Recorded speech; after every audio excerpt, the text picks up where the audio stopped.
ছয়টি বিষয়ে সতর্ক না হলে কঠিন বিপদ। ১. মরা মানুষের আত্মা আপনার সামনে ঘুরে বেড়াচ্ছে। এমন কিছু দেখলে ভয় পাবেন না, আয়াতুল কুরসি পড়বেন, কারণ জিনেরা মৃত মানুষের ছদ্মবেশ নিয়ে ঘুরে বেড়ায়। ২. রাতে আয়না দেখবেন না, কারণ রাতে আয়নার মধ্যে জিন প্রবেশ করে, যে কোনো বিপদ হতে পারে। ৩. যদি রাতে আপনি মিষ্টি জাতীয় কোনো কিছু খান, পিঠা অথবা মিষ্টি, তাহলে বিড়াল অথবা সাপ যদি আপনার সামনে পড়ে তাদেরকে কিছু একটা অংশ দিন, কারণ জিন বিড়াল এবং সাপের রূপ ধারণ করতে পারে। নাম্বার ৪. যদি রাতের বেলায় রাস্তা ভুলে যান, অর্থাৎ আপনার বাড়ির রাস্তা চিনতে পারছেন না, তাহলে আজান দিন, সব ঠিক হয়ে যাবে। নাম্বার ৫. রাতের বেলায় চিত হয়ে ঘুমাবেন না।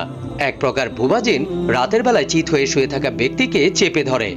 ৬ নাম্বার, রাতের বেলা একা একা কোথাও বের হবেন না, কারণ একা থাকলে রাস্তায় বা আপনার সাথে থাকা জিন আপনার অনেক বড় ক্ষতি করতে পারে। ভিডিওটি অনেক শেয়ার করুন যেন অন্যদের কাজে লাগে।